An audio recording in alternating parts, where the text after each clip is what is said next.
Hello Honey's, நான் உங்கள் woodland angel. ஏற்கனவே உன்னை காதலிப்பதுன்ற சீரிஸோட அடுத்த பாட்டு தான் பார்க்க போகிறோம். இந்த பார்ட்டில் பார்த்தீங்கன்னா நம்மளோட மோவும் ஹீரோவும் சேர்ந்து ஆரண்யாவோட மிஸ்ட்ரியை பற்றி தான் பார்க்க போகிறாங்க. அப்போ வந்துட்டு ஷென் வந்து ஒரு லெட்டர் கொடுக்குறாங்க ஷென்கிட்ட. அது வந்து ஆரண்யா வந்து இப்போ ஜெயிலில் போட்டாங்க, சூசைட்டுக்கு அவங்க அப்பாவை கொன்னதுக்கு அவன் தான் காரணம்னு சொல்லிட்டு. அப்படின்னோடனே இந்த குயின் வந்து என்னை ஏமாற்றிட்டாங்க அப்படின்னு சொல்லிட்டு இவங்க அந்த பேப்பரை எடுத்து வைக்கவும் கரெக்டாக குயின் வரவும் சரியாக போச்சு. குயின் வந்து சொல்கிறாங்க, இங்கே பாருப்பா, ஆரண்யா வந்து பெரிய கேஸில் மாட்டிக்கிட்டா, அதனால் அவளை உங்ககிட்ட அனுப்ப முடியாது, அவள் ஜெயிலேருந்து வந்தோடனே நான் உங்ககிட்ட அனுப்பிச்சி வச்சிடுறேன் அப்படின்னு சொல்கிறாங்க. அப்படிங்களா, சரி, எனக்கு வெந்தியானை வந்து கல்யாணம் பண்ணி வச்சுருங்களேன் அப்படின்றாங்க. என்ன நீ இவ்வளோ வேகமாக இதை கேட்டுட்ட அப்படின்னு சொல்லிட்டு அங்கே இருக்க காவலாளிங்களை ஷென்னுக்கு காவலாக போட்டுட்டு வெந்தியானை இவங்க வீட்டுக்கு அனுப்பிச்சி வச்சுறாங்க. அப்போ வந்துட்டு வெந்தியானை வந்து திட்டுறாங்க, எவ்வளோ தைரியம் தான் நீ ஆரண்யாவை விட்டுட்டு இங்கே வந்திருப்ப, எனக்கு உன்னை வந்து லவ் பண்ணணும்னு ஆசை தான், ஆனால் என் லவ்வுக்கு வந்து நீ தகுதியானவன் கிடையாது அப்படின்னு. நீ எப்படி என்ன தகுதி இல்லாதவன்னு சொல்கிற அப்படின்னோடனே, ஆரண்யா உன்னை எப்படி விழுந்து விழுந்து லவ் பண்ண, ஆனால் நீ இப்படி பண்ணிட்ட அப்படின்னு சொல்லி திட்டுறாங்க. ஒன்றே ரெண்டு அவர் சரிப்போ காலையில் நம்ம ஸ்ப்ரிங் வாட்டர் எடுக்கிறதுக்கு போகலாம் அப்படின்னு சொல்கிறாங்க. அவங்களும் கோச்சிக்கிட்டே போய்ட்றாங்க. அடுத்த நாள் காலையில் ஸ்ப்ரிங் வாட்டர் எடுக்கிறதுக்காக ஷென்னும் வெந்தியானும் போகிறாங்க. அப்போ வந்துட்டு முன்னாடியே தண்ணி எடுக்கலான்னு போகும்போது அவங்க வந்துட்டு இன்னும் கொஞ்சம் தூரம் உள்ளே போய் எடுக்கலாம், அங்கே தண்ணி நல்லாயிருக்கும் அப்படின்னு சொல்லிட்டு வெந்தியான்ட்டு சொல்ல அவங்களும் அங்கே போகிறாங்க. அங்கே போனோன்னு இங்கேருந்து நீ தண்ணியில் விழுகிற மாதிரி விழு, நான் பின்னாடியே நானும் விழுந்துடுறேன், இங்கேருந்து நம்ம தப்பிச்சிடலாம் அப்படின்னு சொன்னோன்னா உடனே அவங்களும் சரி நீ சொல்கிறதுக்காக நான் செய்கிறேன் அப்படின்னு சொல்லி விழுந்துடுறாங்க. அப்புறம் ரெண்டு பேரும் நீந்தி அந்த இடத்துலேருந்து இன்னொரு இடத்துக்கு வந்துடுறாங்க. அந்த இடம் வேறு எதுவும் இல்லை, நம்மளுடைய சீஸ் இருந்தார் இல்லையா, அவங்களோட இடத்துக்கு தான். அங்கே வந்துட்டு அவர் நம்மளோட ஷென் ஒரு லெட்டர் எழுதியிருப்பார். அந்த லெட்டரை வந்து வெண்டியான்ட்ட கொடுக்குறாங்க. அந்த லெட்டரில் வந்து இவங்க ஹேண்ட் ரைட்டிங் இல்லை, இதை வச்சு இது எப்படி உன்னோட ஹேண்ட் ரைட்டிங்கை நம்ம கண்டுபிடிப்பாங்கன்னா, நான் யாரையும் நம்ப விரும்பல, யாராவது அதை கண்டுபிடிச்சி எடுத்தாங்கன்னா கூட என் ஹேண்ட் ரைட்டிங்கில் இல்லைன்றதுனால எனக்கும் எந்த பிரச்சனையும் இருக்காதுல்ல, ஆரண்யாவை காப்பாற்றணும்னு ஆசைப்பட்றாங்கன்னா நேற்று இது என்கிட்ட சொல்லியிருக்கலாம்ல, நான் உன்னை அப்படி திட்டினேனே அப்படின்னு சொல்கிறாங்க. யாரையும் நம்ப முடியல, நேற்று நீ பேசினதுக்கப்புறம் தான் எனக்கு உன் மேலே நம்பிக்கை வந்துச்சுன்ட்டு அதை சீஸு வீட்டில் போடுறாங்க. அதை பார்த்தோன்னே மோ சொல்கிறாரு, நான் வந்து அவன் உதவியே செய்யலைன்னு நினச்சேன், ஆனால் அவன் கடைசி வரைக்கும் இதுக்காக போராடி இருக்கான் அப்படின்னா, சரி நம்ம அடுத்து என்ன நடக்குதுன்னு பார்க்கலாம் அப்படின்னு சொல்லி பார்க்கும்போது சீஸு வந்துட்டு அந்த லெட்டர் எடுத்து படித்து பார்க்குறாரு. படித்து பார்த்த உடனே வந்து ஆரண்யாவை காப்பாற்றி கொண்டு போய்ட்டுறாரு. ஆரண்யா வந்துட்டு நீயா அப்படின்னு சொல்லி கேட்டுட்டு அவங்களோட கிளம்பி போய்ட்றாங்க. இங்கே பேலஸில் வந்துட்டு எல்லோரும் கூட்டம் கூடி உட்காந்து பேசிகிட்டு இருக்காங்க. இப்போ தான் கிங் இறந்துட்டார்ல, அதனால் குயின் வந்துட்டாங்க.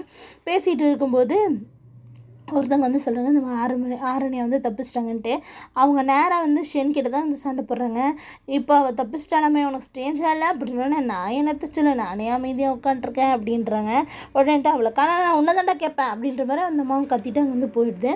அப்போ ஆரண்யாட்ட வந்து சீஸு வந்து அந்த லெட்டரை கொடுக்குறாரு. அங்கே வந்த இன்ஃபர்மேஷன் வந்ததில்ல, அதை பார்த்தோன்னே இது ஷென்னோட கையெழுத்து கிடையாது அப்படிங்கிறாரு. எனக்கு என்னமோ ஷென் தான் அனுப்புன மாதிரி இருக்குது அப்படின்னு சொல்லிட்டு இவரும் சொல்ல, எனக்கு வந்து திரும்ப நான் ஊருக்குள்ளே போகணும் அப்படின்னோடனே, நான் கஷ்டப்பட்டு காப்பாற்றிட்டு வந்திருக்கேன், நீ போகிறேங்கிற அப்படின்னு. என்ன இருந்தாலும் எங்கள் அண்ணனை தான் வந்து இந்த பிரச்சனையில் மாட்டி விட பார்ப்பாங்க. அந்த போர் வரும்போது அந்த போருக்கு நான் தான் போகணும், ஏன்னா அண்ணனை வந்து கொல்றதுக்கு அவங்க திட்டம் போட்டிருப்பாங்க, நீங்கள் எனக்கு இன்னொரு உதவி செய்யுங்க அப்படிங்கிறாங்க. உடனே இவரும் சரின்னு சொல்லிட்டு அந்த இவங்களோட பாசறைகள் இருக்கும் இல்லையா, அங்கே கூட்டிகிட்டு போகிறாங்க. அதே மாதிரியே அவங்க அண்ணனையும் அங்கே கொல்றதுக்கு தான் பிளானை போட்டிருக்காங்க. ஏன்னா ஜூனோ தான் அந்த நாட்டை அரசாளணும்னு நினச்சிருக்காங்க. இப்போ ஆரண்யாவும் இறந்துட்டானா அடுத்தது நம்மளுடைய இந்த குட்டி பிரின்ஸ் தானே, அதனால தான். அப்போ வந்து அவங்க வந்து சொல்கிறாங்க, இங்கே பாருங்கள், அம்மா வந்து இதை வேறொன்று செஞ்சுருக்காங்க அப்படின்னு. இல்லை, நான் எப்படியாவது இதை செஞ்சு தான் ஆகணும், அவங்க என் மேலே நம்பிக்கை வச்சிட்டாங்க அப்படின்னு ஒரு ஓவராக சீன் போட்டுட்ருக்கோம். சீஸு வந்து முதுகுலேயே ஒன்று போட்டு மயக்கமடைய வச்சுறாரு. சரி நான் போகிறேன் அந்த இடத்துக்குன்னு சொல்லிட்டு நம்ம ஆரண்யா ரெடி ஆகிறாங்க. இதெல்லாம் வந்துட்டு நம்மளுடைய ஹீரோயினும் பார்த்துட்டு நம்ம ஷென் கிட்ட சொல்ல, ஷென் வந்துட்டு எனக்கு இதெல்லாம் தெரியவே தெரியாது, நான் இதை கவனிக்கவே இல்லை அப்படின்னா, இதெல்லாம் கவனிக்காமல் என்னடா பண்ணிட்டுருந்தேன் அப்படின்னு சொல்லி நம்ம ஹீரோயின் ஆடுறாங்க. அடுத்து என்ன நடக்குது நம்ம பார்க்குறாங்க. பெரிய போர் நடக்குது. ஹீரோயினும் நம்ம அந்த ஆரண்யாவும் நம்மளால் முடிஞ்ச அளவுக்கு ஃபைட் பண்ணுறாங்க. அந்த சமயத்தில் பார்த்திங்கன்னா ஆட்கள்லாம் தீர்ந்துட்டாங்கன்னு சொல்லிட்டு குயின் கிட்ட இருந்த ஆள் சொல்ல, ஆனால் குயின் வந்து அமைதியாகவே இருக்காங்க. அவங்க தம்பியும் ரொம்ப சந்தோஷமாக இருக்காங்க. அவங்க ரொம்ப ஷாக்காக இருக்காங்க. சரி நீ போப்பா அப்படின்னு சொல்லிட்டு அந்த வேலைக்காரனை அனுப்பிச்சிடுறாங்க. இங்கே ஒரே ஃபைட்டு நைட்டு ஃபுல்லாக. அப்போ வந்து இவங்க வந்து ஆந்தை கூட்டத்தோடு தானே சண்டை போட்டிருக்காங்க, அதனால் ஆந்தைகள்லாம் நைட்டில் தான் இன்னும் நல்லா பவர்ஃபுல்லாக இருக்கும். அதனால் இன்னும் நிறைய பேர் வந்துடுறாங்க நைட் நேரம். அப்போ வந்து இவங்க என்ன பண்ணுறாங்கன்னா 3 அம்புகளை ஒன்றா வச்சு ஒரு அம்பு இது விடுறாங்க. அது ஒரு நல்ல ஒரு பெரிய தூண் மாதிரி போய் நின்றுது. அந்த நடு தூணில் போயிட்டு இவங்க ஒரு ஃபார்மேஷனை ஃபில்லப் பண்ணுறாங்க. ஃபார்மேஷனை பண்ணிவிட்டு அது மேலே விழுந்தோடனே ஃபீனிக்ஸ்க்கு வந்து ட்வின் ஹெட் இருக்க மாதிரி ஒரு ஃபீனிக்ஸ் வந்துடுது. அந்த ஃபீனிக்ஸ் வந்து அப்படியே எல்லாரையும் அதோட நெருப்போட சக்தி மூலிமா எல்லாத்தையும் எரித்து கொண்டுடுது. அந்த சமயத்தில் இந்த ஷென் வந்து ஃபஸ்ட்டு சீனில் ஷென்னை காட்டும்போது எப்படி பனித்துளி எடுத்துகிட்டு வந்து அந்த செடியில் விட்டாரோ அந்த மாதிரி விட்டு அந்த செடியை அவர் பாதுகாக்கிறார். அந்த சமயத்தில் வந்துட்டு அவரோட ஏன்னா இவங்க 2 பேரும் பிளட் கனெக்டட் தான், நம்ம ஆரண்யாவும் ஷென்னும். அப்போ வந்து அவருக்கு இதயம் வலித்து அவர் பிளட் வாமிட் எடுக்கிறார். அந்த சமயத்தில் ஹீரோனே இறந்துறாங்க. அப்படியே கீழே விழுறாங்க, பலத்த அடி. ஏன்னா அவங்களோட ஃபுல் ஃபோர்ஸுமே யூஸ் பண்ணிட்டாங்க. அப்போ மேலேருந்து பூக்கள் விழுது, ஒரு மரத்துக்கடியில் விழுந்ததுனால. அப்போ வந்து அவங்க பழைய விஷயங்கள் கொஞ்சம் நினச்சி பார்க்குறாங்க, இப்படி நடந்ததில்ல அப்படின்னு சொல்லிட்டு. அப்போ அதோடு அவங்க அப்படியே மறைஞ்சு போயிட்டாங்க. இதை பார்த்தோன்னே ஆரண்யா வந்து சூசைட் பண்ணிக்கல, இப்படி தான் இறந்துருக்கா அப்படின்னு சொல்லிட்டு நம்மளோட மோக்கு தெரிஞ்சது. நம்ம ஹீரோவும் அதை பார்த்துட்டு இருக்கார். அந்த சமயத்தில் இந்த லெட்டரை கேட்டாங்க இல்லையா, அதனால் அந்த இது வந்து ஷென்னுக்கு எப்படி தெரிஞ்சிருக்கும் அப்படின்னு சொல்லிட்டு மோ கேட்டிருப்பாரு. அப்போ வந்து நம்மளோட ஆரண்யா வந்து நம்மளோட சீஸுக்கிட்ட ஷென் எழுதின லெட்டர்ஸ் எல்லாம் வாங்கிட்டு வர சொல்லியிருப்பாங்க.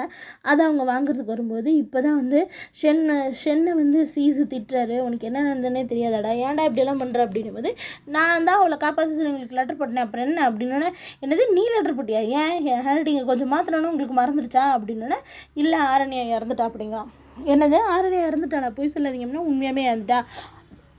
அவள் பேட்டில் ஃபீல்டில் போயிட்டு அவளோட ஃபீனிக்ஸோட சக்தியை உருவாக்கி இறந்துட்டா, இவங்க தான் எல்லாம் செஞ்சாங்க அப்படின்னு சொல்லிடுறாங்க. உடனே ஐயோ இறந்துட்டாளா அப்படின்னு சொல்லிட்டு இவள் வாள் எடுத்துகிட்டு நேராக அந்த எதிர்கரைக்கு வராங்க. அந்த இடத்துல தான் ஜூனோவும் இருக்காங்க, அவங்க அம்மா இருக்காங்க, ஒரு படையோட. அவங்க தயவு செஞ்சு ஷென்னை விட்டுருங்கன்னு சொல்லிட்டு ஜூனோ வந்து அவங்க அம்மாகிட்ட கதறி அழுதுட்டுருக்க. ஆனால் அவங்க அம்மா அங்கே இருக்க போர் வீரர்களை வச்சு நம்மளுடைய ஷென்னை தாக்குறாங்க. அப்போ வந்து அவர் ஒரு ஷீல்டு உருவாக்கி உள்ளே இருக்கார். பார்த்தா அவரோட இமேஜினேஷனில் நம்மளோட ஆரண்யாவை பார்த்தோன்னே வெளியே வந்துட்டார். அந்த சமயத்தில் அவர் மேலே 2 அம்பு விழுந்துருது. அவர் ரொம்ப அப்படியே அடிபட்டுறாரு. அடிபட்டோன்னே அப்போ தான் அவர் சொல்கிறாரு, நான் உன்னை ரொம்ப டிசப்பாயிண்ட் பண்ணிட்டேன், ஆனால் இந்த தடவை நான் உன்னை விட மாட்டேன், நீ என்னை விட்டு பிரியவே கூடாது, ஐ லவ் யூ ஆரண்யான்னு சொல்லிட்டு அப்படியே நின்றுட்டுருக்காரு. உடனே அவருக்கு கோவம் வந்துடுது. இல்லை, இந்த உலகமே வந்து இருக்கக்கூடாது அப்படின்னு சொல்லிட்டு அவர் கோவப்படுறார். அந்த சமயத்தில் பார்த்திங்கன்னா அவரோட ஃபுல் பவர்ஸையும் யூஸ் பண்ணி அந்த இடத்தையும் அழிக்கலான்னு வரும்போது மோ சொல்கிறாரு, இப்படியெல்லாம் அழிச்சா அந்த இடமே இல்லாமல் போயிருக்குமேனு ஹீரோ கவனிக்கலாம் அப்படின்னு சொல்கிறாரு. அந்த சமயத்தில் சீஸு தான் வந்து நம்மளுடைய ஷென்னை வந்து தடுத்துருப்பார். ஏன் அவங்கள காப்பாற்றுறீங்க, அவங்க தான் ஆரண்யா சாவுக்கு காரணம் அப்படின்னே. இல்லை, எல்லாருக்குமே ஒரு டெஸ்டினி இருக்குது, இந்த மாதிரி நடக்கணும்னு எழுதியிருக்கு, அதனால தான் அப்படி நடந்துச்சு.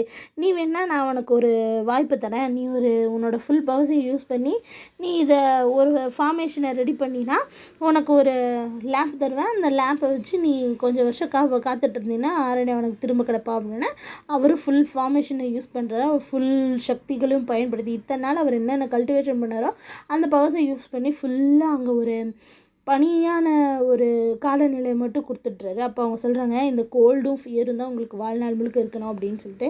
அப்போ அவர் அந்த லேம்ப் கொடுத்துட்டு போகிறாரு போல் அந்த இடத்துல தான். அப்போ வந்துட்டு இதை பார்த்தோன்னா, ஐயோ ஷென் வந்து இவ்வளோ தூரம் இவளுக்காக செஞ்சுருக்கானா எனக்கே தெரியலையே அப்படின்னு சொல்லிட்டு. அப்போ நான் ஷென்னோட பிறப்பு என்னன்னு சொல்லிட்டு நம்ம தெரிஞ்சுக்கலாம் அப்படின்னு சொல்லிட்டு ஹீரோ சொல்கிறார். இவ்வளோ பவர்ஃபுல்லாக இருக்கான்னா ஏதாவது இருக்கும்ல அப்படின்னோடனே அங்கே டாய் பேலஸை காட்டுறாங்க. டாய் பேலஸில் தான் ஹீரோ வந்து மயங்கி விழுந்ததுக்கப்புறமா இவங்கெல்லாம் வந்துட்டு நம்மளுடைய தேர்ட் பிரின்ஸு அசிஸ்டண்ட் எல்லாம் சேர்ந்து ஒருத்தர்கிட்ட ஷேடோவை கொடுத்துருப்பாங்க இல்லையா, அதை பற்றி பார்க்குறாங்க. ஓ, நான் கூட நினச்சேன் அவன் என்ன மாதிரி கல்டிவேஷன் தான் பண்ணுறான்னு சொல்லிட்டு அவன் என்னோட ஷேடோ அதுதான் தெரியுது அப்படின்னு.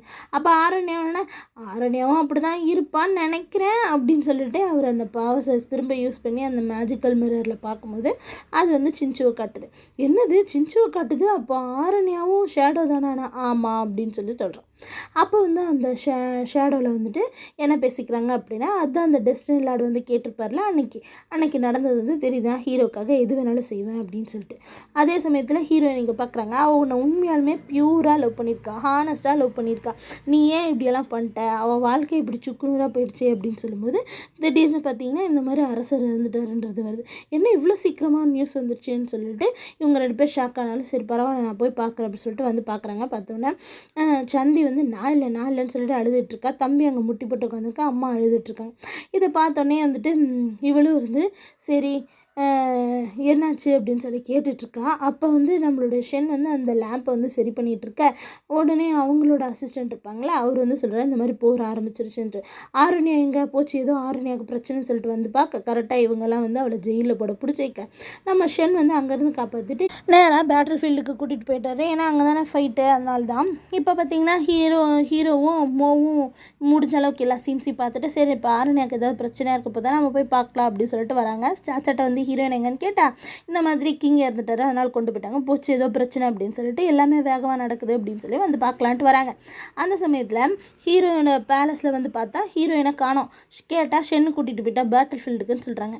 இதோட இந்த பாட்டு முடியுது. அடுத்தடுத்த பாட்டை பக்கத்துக்கு என் சேனல்